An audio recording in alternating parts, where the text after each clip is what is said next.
menceritakan seorang pria bertalenta internasional yang berusaha mencari pekerjaan untuk menyambung biaya hidupnya. Suatu ketika, ia menerima sebuah keajaiban dan ia pun akhirnya mendapatkan sebuah pekerjaan. Nah, pekerjaan apakah yang dimaksud? Oke lah, tanpa menunggu apa-apa dari sang sutradara, you guys, kita remas alur ceritanya. Au! Au, au, au.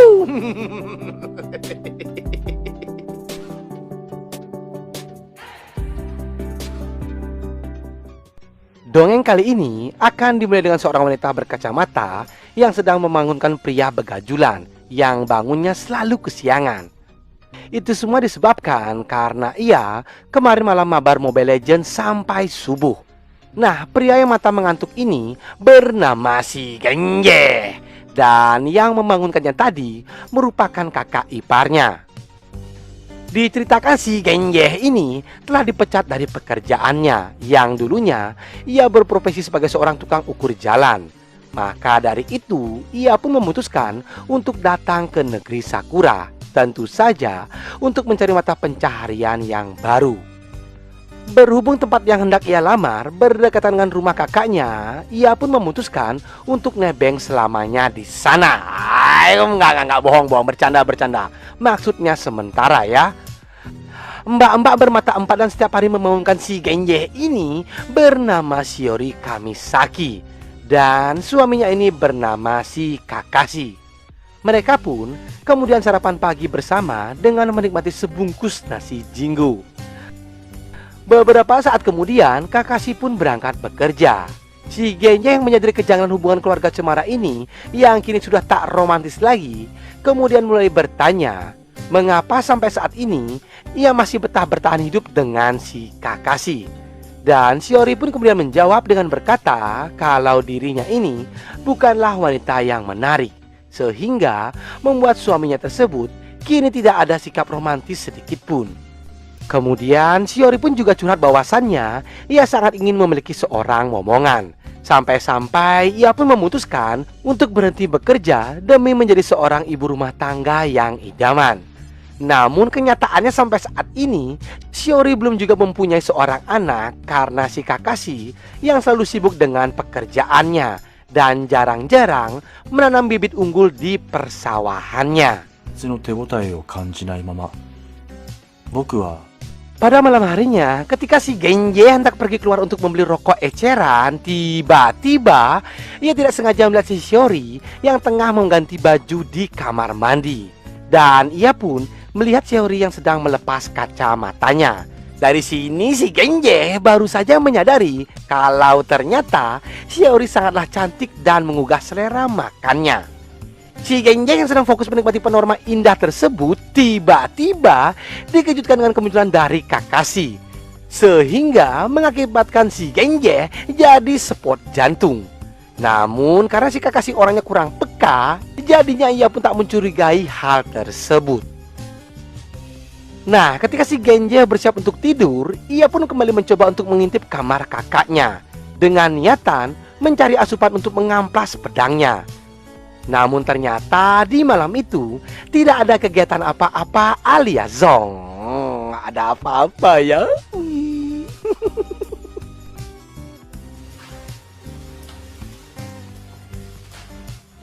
Keesokan harinya si Genji hendak pergi untuk mengikuti wawancara dan terlihat Shiori yang tengah mengepel tembok.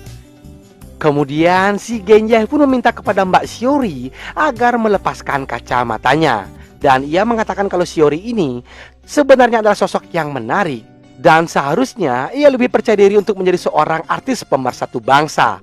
Ya, mendengar pujian tersebut, Shiori pun menjadi salting dan malu-malu kucing.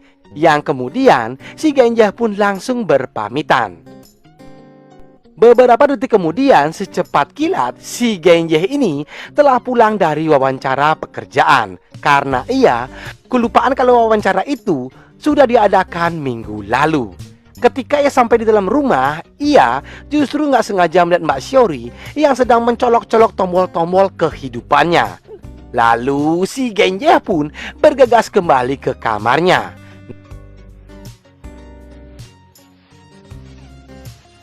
Akhirnya si Genje pun memberanikan diri masuk ke kamar dari Mbak Shiori. Saat Mbak Shiori hendak pergi keluar, si Genje ini pun mencoba untuk melarangnya. Dan sekali lagi, ia pun meminta kepada Mbak Shiori untuk melepaskan kacamatanya. Ya, dengan kekuatan ilmu Master Colikiawannya, akhirnya naga birawa milik si Genje ini pun berhasil bertapa di gua kedap suara milik Mbak Shiori.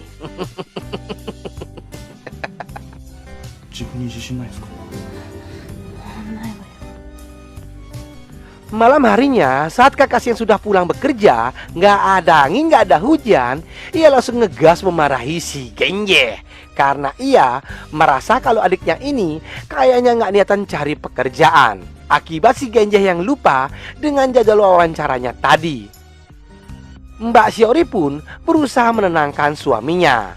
Namun di balik pertengkaran hebat itu, Teteh Shiori terlihat begitu sumringah sambil senyum-senyum sendirian ke arah si Genje.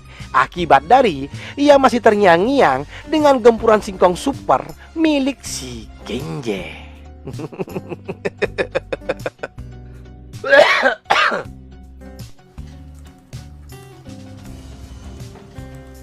Keesokan harinya, mereka pun terlihat sedang sarapan nasi kuning.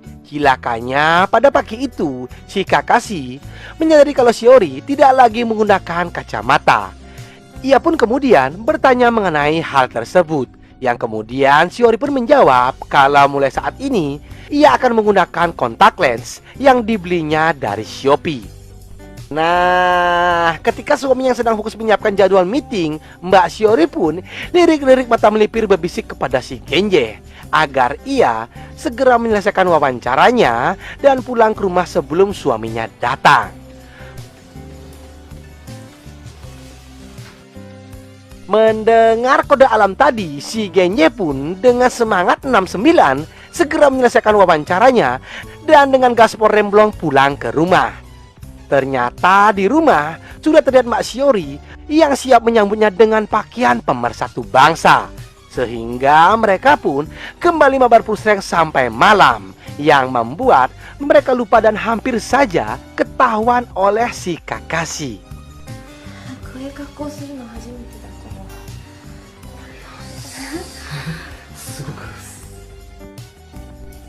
Hari berganti hari, kliwon berganti kliwon. Saat itu, Genje yang tengah menunggu kabar dari wawancaranya.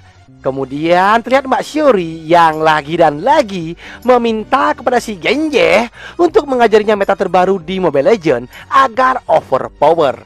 Sehingga kegiatan terkutuk itu pun berlangsung hingga beberapa hari. Sampai-sampai si Kakashi pun menyadari kalau saat ini istri tercintanya terlihat begitu sumringah dan sangat bahagia. Nah, ketika si Kakashi yang hendak berangkat bekerja, si Genje pun sok-sokan dan gaya-gayaan berangkat bekerja. Diketahui hari ini adalah hari pertama ia mulai meniti karirnya di dunia film action. Namun naasnya, ia akan sangat terlambat sampai di kantor karena si Genje harus dipaksa kerja rodi di rumah oleh Mbak Shiori. Sehingga film ini pun berakhir.